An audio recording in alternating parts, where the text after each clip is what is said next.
Y'all know I love a good hack, and there are some really great hacks out there. But these sublimation hacks that I'm fixing to talk to you all about are not it. If you're new here, my name is Lauren. I'm a craft producer here at Makers Gonna Learn. If you haven't already, make sure you subscribe to our channel, like this video, and hit that bell notification to get notified every time we bring you the hacks that work and the hacks that don't.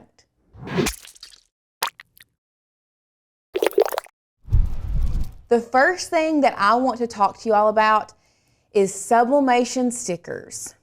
I just do not understand, unless there is someone out there that doesn't have an inkjet printer, what are you doing sublimating? Adding a laminate sheet on top of white vinyl and then sublimating on that? There is such a thing called printable vinyl, and it does work beautifully. And there are ways that you can make it waterproof. I always hear the argument, but Lauren, it's gonna last so much longer. I don't know if you all understand, but the way sublimation works is by heating up. So especially people love to sublimate these stickers if they're gonna use them as car decals. Well, if you put a sublimation sticker on a car, what does a car do when the sun hits it? It heats up. What does anything do when the sun hits it? It heats up. And if you didn't know, you can take something and unsublimate it. If you add enough heat over an extended period of time, it's going to start fading and unsublimating. And let me show you an example. Here is the example that I wanted to show you guys. So although this is a license plate and not a sticker, this is something that I actually just took off one of our cars here. Now, granted, this has been on there for quite some time, well over a year. So it has had a lot of wear and tear, hence why it looks the way that it does. But because it has heated up over time, over multiple summers, this is the result that you get. When we first sublimated this, it was bright and beautiful and we loved it. But just like if you're making sublimation stickers for car decals, the same thing is gonna happen over time. So unless you just don't have an inkjet printer, don't waste your time by sublimating stickers, just use printable vinyl. The next hack that I want you guys to stop using is the mug press to sublimate on tumblers. Now, I feel like we can personally speak to this because this was the method that we first started using. And let me tell you, the results that we got were not good because you have to take this mug press with cardboard in it just to make it fit. Press it on this side, wait 2 minutes, bring it out, turn it, press it again, and then repeat that same process for the top. This is a hack that I just say throw it out the door because you can get a cheaper tabletop convection oven that does the exact same thing, plus will sublimate more than just your tumblers and your mugs. The third hack that I think needs to stop immediately is DIY poly spray. Just don't even. You can make your own DIY poly spray using water and polyurethane and spray it on cotton shirts, but y'all, it makes your shirts crusty, dusty. No thank you, do not want it. So this is one we're gonna toss. We're done with it, we don't need it anymore. The next hack that we are tossing, we're getting rid of, is taping our designs together.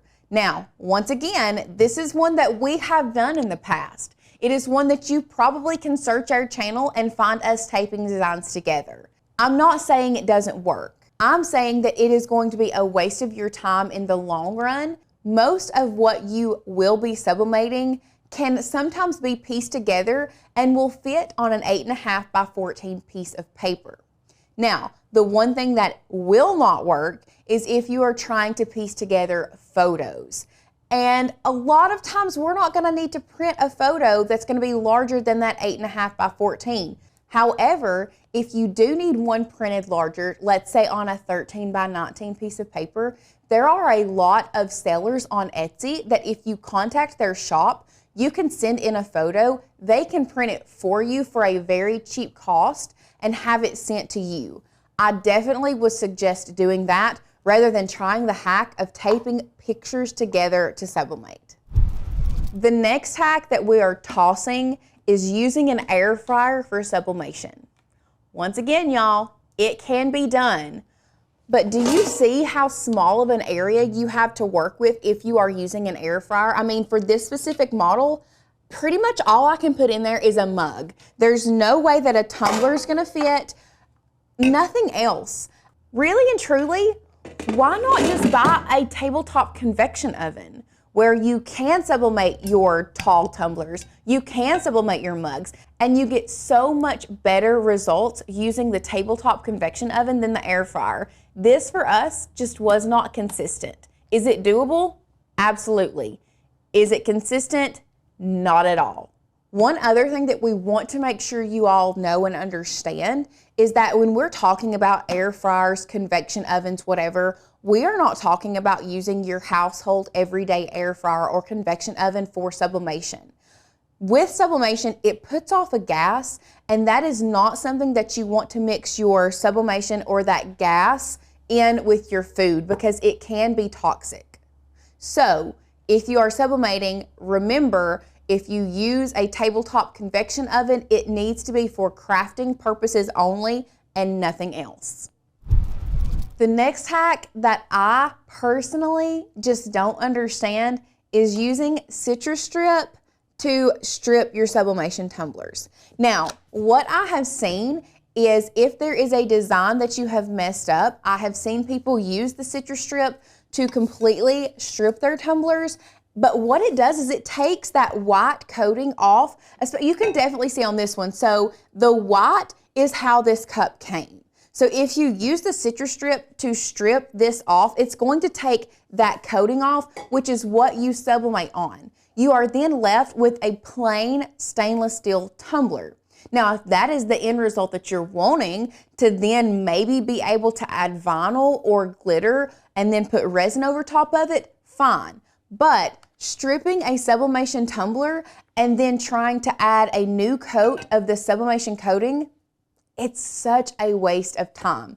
Because one thing you can do if you mess up, and this is a tumbler that we have done that with, we actually unsublimated it and then resublimated a darker color back over it. Now, you can see it's not perfect. This is definitely not something that is sellable, but it can be repurposed for personal use.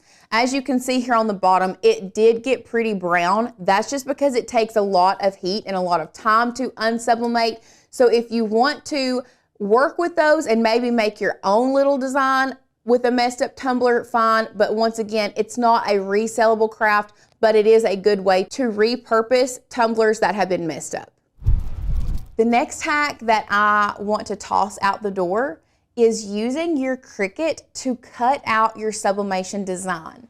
Now, there may be certain instances where if you are sublimating on glitter HTV, it might be helpful, but really and truly, you don't have to cut out all that excess paper. All you have to do is cut out the registration marks.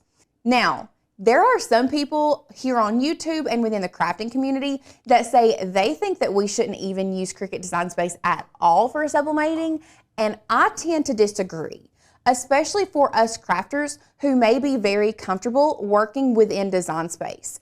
You may not be comfortable working in Adobe Illustrator or Procreate or Inkscape or Canva, and you are comfortable in Cricut Design Space. I say, why not use what you're comfortable with? The hack that I want you to toss out the door, though, is creating your design in Cricut Design Space, printing it out, and then having your Cricut cut all the way around it.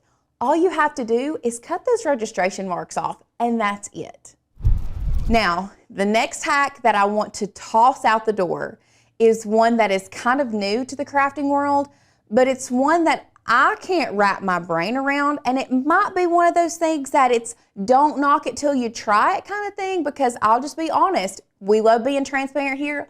I've not tried it yet, but I've not tried it because I don't see the point in going through 4 to 5 steps when really I only need one.